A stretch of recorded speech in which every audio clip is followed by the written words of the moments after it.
Hello बच्चों, कैसे हो। मैं शिशिर आपके सामने हाजिर हूँ एक नया नेमिंग रिएक्शन लेकर और एक इम्पॉर्टेंट नेमिंग रिएक्शन लेकर।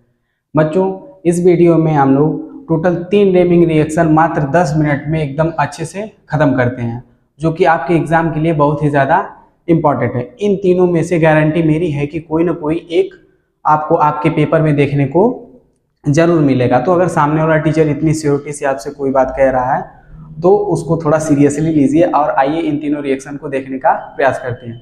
इस रिएक्शन में आपका पहला होगा वुर्ज रिएक्शन, दूसरा होगा फिटिंग रिएक्शन और तीसरा होगा वुर्ज फिटिंग रिएक्शन। तो पहले हम लोग इसकी बेसिक जानकारी देख लेते हैं और उसके बाद हम लोग क्या करेंगे, इसकी ट्रिक भी देखेंगे। तो ट्रिक देखना ना भूलिएगा। आइए इधर। तो फर्स्ट रिएक्शन क्या है आपका, वुर्ज अपक्रिया। वुर्ज अपक्रिया में जनरली अब उसकी परिभाषा पहले देख लेते हैं। वो क्या होती है कि शुष्क ईथर की उपस्थिति में, प्रेजेंस किसका है, ईथर का, की उपस्थिति में सोडियम धातु एल्किल हैलाइड से क्रिया करके क्या बनाती है, एल्केन।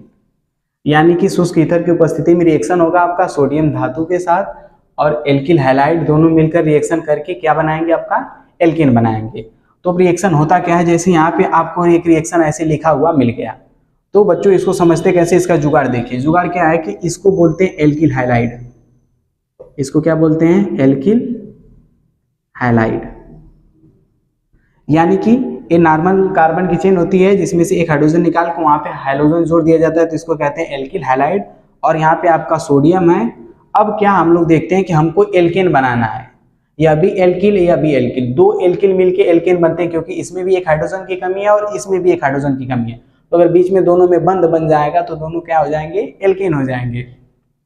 तो उसीलिए हम लोग क्या करते हैं, एक एल्किल हैलाइड को सीधा लेते हैं और दूसरे को उल्टा करके रख देते हैं और बीच में दो ठो ले लेते हैं सोडियम धातु, और यहाँ से इनको यहाँ से ब्रेक करिए और इनको यहाँ से, इस पर आएगा प्लस और इस पर माइनस, और यहाँ पे भी आ जाएगा प्लस और माइनस, और ये इन दोनों के साथ क्या हो जाएंगे, मिलकर बंध बना लेंगे, यानी कि 2Na। चलिए प्लस माइनस रहने दीजिए। यानी कि ये 2Na के साथ क्या चले गए, दोनों यक्स जाएंगे तो बनेगा क्या, आपका 2Na बन गया। अब एक आर यहाँ पे बचा और आपका एक आर यहाँ पे बचा। इसमें भी एक हाइड्रोजन की कमी है और इसमें भी एक हाइड्रोजन की कमी है, तो दोनों अपनी कमी पूरी करने के लिए वहां पे बंध बना लेंगे। तो आर और आर मिलके क्या बन जाएगा, इसी को कहते हैं एल्केन। एल्केन बना। अब आइए इसका एक रियल एग्जाम्पल देखते हैं। फिर अपना देसी डस्टर, आइए देखते हैं। आर की जगह पे बच्चों हम पुट कर सकते हैं CH3, यानी कि सबसे नॉर्मल आपका एल्किल, यानी कि आपका मेथिल, और यहाँ पे Cl ले लेते हैं। तो CH3Cl प्लस में 2Na प्लस में Cl और यहाँ पे CH3 हो जाएगा, और यहाँ पे एरो लगाइए। और अब रिएक्शन में क्या होगा कि Cl Na के साथ क्या होगा, मूव कर जाएगा, तो मिलेगा क्या आपका 2NaCl। तो बच्चों 2NaCl मिल गया, और यह CH3 आपस में जोड़ेंगे तो क्या मिल जाएगा, CH3 सिंगल बन CH3, यानी इसको कहते हैं एथेन। और एक बात और नोट करना बाबू कि इसके प्रेजेंस में हो रहा है शुष्क ईथर के, तो यहां लिख लीजिएगा शुष्क ईथर। यहां भी क्या हो जाएगा आपका शुष्क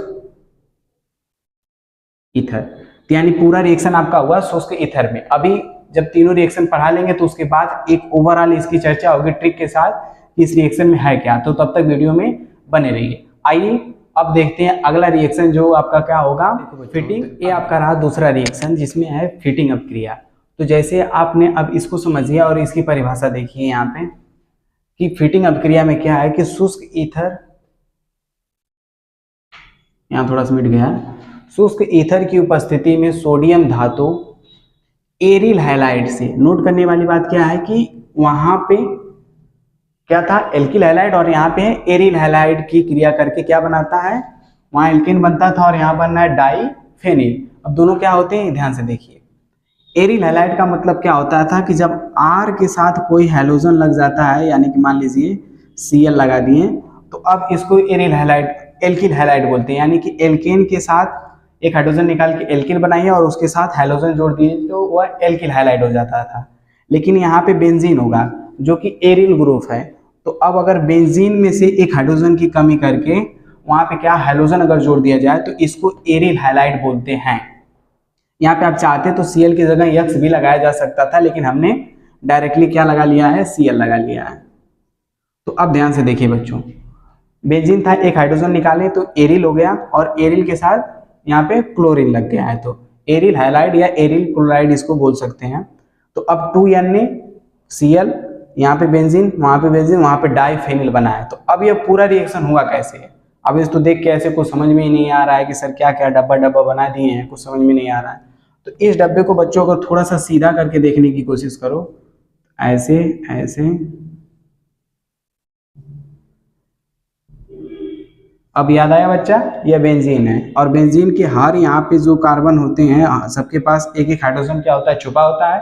तो यही छुपे वाले हाइड्रोजन को हम करते हैं बाहर, और यहाँ पे लाकर ऐड करते हैं क्या, क्लोरीन, या कोई भी हाइड्रोजन जोड़ सकते हैं, फ्लोरीन, क्लोरीन, ब्रोमीन, आयोडीन। तो यहाँ हमने क्लोरीन जोड़ा, तो यही आपका बन गया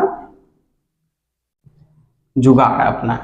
और इस जुगाड़ को यानी एक आपने यह लिया है, यानी कि एरिल हैलाइड, या इसको क्लोरोबेंजीन कह सकते हैं, यानी एक क्लोरोबेंजीन इस साइड, दूसरा क्लोरोबेंजीन इस साइड, और इसको उल्टा करके रख दिए, और बीच में 2 ठो Na धातु। अब यह क्या करेगा, इसको यहाँ से तोड़ेगा, यहाँ से तोड़ते हुए अब ये 2 NaCl आपस में मिलकर बाहर निकल गए। अब जब 2 NaCl बाहर निकल गए तो ये बच्चा, ये भी बचे अकेले और ये भी बचे अकेले। तो जब दोनों लोग अकेले बच के क्या करेंगे, तो ये लोग कहते हैं कि अब एक काम करते हैं कि हम लोग आपस में जुड़ जाते हैं। बात समझ में आ रही है। अब ये दोनों जब अकेले बचे तो आपस में जुड़ गए, एक बेंजीन और दूसरा बेंजीन जब दोनों मिलकर बने तो इसको कहते हैं डाइफेनिल। ये क्या बना, डाइफेनिल। अब डाइफेनिल क्यों बोला गया, जैसे क्या होता है बच्चों, ध्यान से समझो कि जब CH4 यानी कि मेथेन होता है, इससे एक हाइड्रोजन निकलता है, आपका CH3 बनता है, तो इसको मेथिल बोलते हैं ना। तो ठीक वैसे ही जब बेंजीन होता है, उससे एक हाइड्रोजन निकलता है तो उसको फेनिल बोला जाता है। और इससे भी एक हाइड्रोजन निकला है, इससे भी एक हाइड्रोजन निकला है, तो एक एक हाइड्रोजन की कमी थी, तो यही बीच में क्या हुआ, बंद बना। तो एक फेनिल मिलके दो के लिए आता है डाई, तो डाई फेनिल हो गया। तो यानी कि इस पूरी फिटिंग अभिक्रिया में आपने क्या देखा कि यहाँ पे क्लोरोबेंजीन था, यहाँ पे 2 क्लोरोबेंजीन थे, NaCl वहां पे बन गया आपका, और दोनों क्या हुए, जो बेंजीन थे आपस में जुड़ के डाइफेनिल बना लिए। तो ये आपकी थी, आपकी कौन सी अभिक्रिया, फिटिंग अभिक्रिया। अब आगे बात करते हैं वुर्ज फिटिंग, यानी दोनों का मिक्सचर। ओके, आइए देखते हैं। वीडियो थोड़ी सी लंबी हो रही है, पर अभी अंत में जो जुगाड़ मिलेगा उसको देखकर आप एकदम प्रसन्न हो जाएंगे कि हाँ, आपने 10 मिनट सही जगह पर अपना मतलब खत्म किया है। आइए आ जाइए। वुर्ज फिटिंग अभिक्रिया, इसमें बहुत परिभाषा से ज्यादा इंपॉर्टेंट है कि बन क्या रहा है। तो इसमें टालुइन बनता है, सारी परिभाषा वही सेम है पिछले वाली, आप चाहें तो उसमें थोड़ा बहुत चेंजेस करके लिख सकते हैं। आइए देखिए, यहाँ पे क्या था आपका, क्लोरोबेंजीन 2 NaCl यह बन गया। अब ये तो एक आम जिंदगी हो गई, लेकिन सर हुआ कैसे है। अब आप मेरे चैनल पर आए तो थोड़ा बहुत जुगाड़ तो सिखाना पड़ेगा, क्योंकि अपना काम ही है हर चीज का जुगाड़ सिखाना। बात समझ में आ रही है। आइए, तो इसका जुगाड़ क्या है बाबू, यहाँ पे क्लोरोबेंजीन देख रहे हो, और यहाँ पे क्या देख रहे हो, बताओ। यहाँ पे क्लोरोबेंजीन और यहाँ पे एक नॉर्मल एल्किल हैलाइड कह लीजिए, या इसको क्लोरोमेथेन कह लीजिए। क्लोरोबेंजीन था और एक क्लोरोमेथेन है। तो इसको आपने कहाँ पे देखा था, थोड़ा सा याद करिए, इसको कहाँ पे देखे थे, इसको देखे थे वुर्ज अभिक्रिया में, वुर्ज अभिक्रिया में। और इनको कहाँ पे देखे थे, फिटिंग अभिक्रिया में। इनको देखे थे वुर्ज अभिक्रिया में, और इनको देखे हैं फिटिंग अभिक्रिया में। अब दोनों लोग एक साथ आ रहे हैं, तो इसलिए नाम इसका क्या पड़ गया, वुर्ज फिटिंग अभिक्रिया। तो अब देखते हैं हो क्या रहा है। यहाँ पर भी बाबू काम वही सेम है, 2 Na आएगा, इनका भी Cl लेकर जाएगा और इनका भी Cl लेकर जाएगा। अकेले आया, इन दोनों लोगों का Cl लेकर चला गया, तो यहाँ पे बन गया 2 NaCl। अब ये बेचारे अकेले बैठे हैं और ये भी अकेले बैठे हैं, अब और क्या ही कर सकते हैं। अब ये दोनों लोग आपस में जुड़ जाएंगे, तो इनके माथे पे यानी सर पे एक जगह पे हाइड्रोजन की कमी, और ये जाके वहीं सर पे क्या करेंगे, बैठ जाएंगे। इसको उल्टा भी लिखा जा सकता है, हमने सीधा करके लिख दिया। तो इसी को बाबू कहते हैं टालुइन। टालुइन यानी कि बेंजीन रिंग से अगर डायरेक्टली शीर्ष पर CH3 जुड़ा होता है तो उसे क्या कहते हैं, टालुइन। तो इस फार्मूले को याद रखिएगा, ये नाम कई बार एग्जाम में पूछा गया है। अब सबसे इंपॉर्टेंट बात बच्चा, जिसके लिए आप अभी तक वीडियो में रुके हुए हैं कि सर जुगाड़, यानी कि मेन ट्रिक। अब तीनों को याद करने की क्या ट्रिक है उसको ध्यान से देखते हैं, यानी कि जिसके लिए आप अभी तक बने हैं वीडियो में। अब वो ट्रिक क्या थी, पहला रिएक्शन था आपका वुड्स, दूसरा था बच्चा फिटिंग,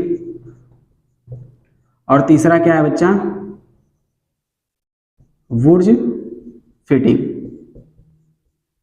जैसे वुड्स में ऊपर आर आ रहा है तो आर का मतलब यहाँ पे क्या यूज होगा, आर यक्स।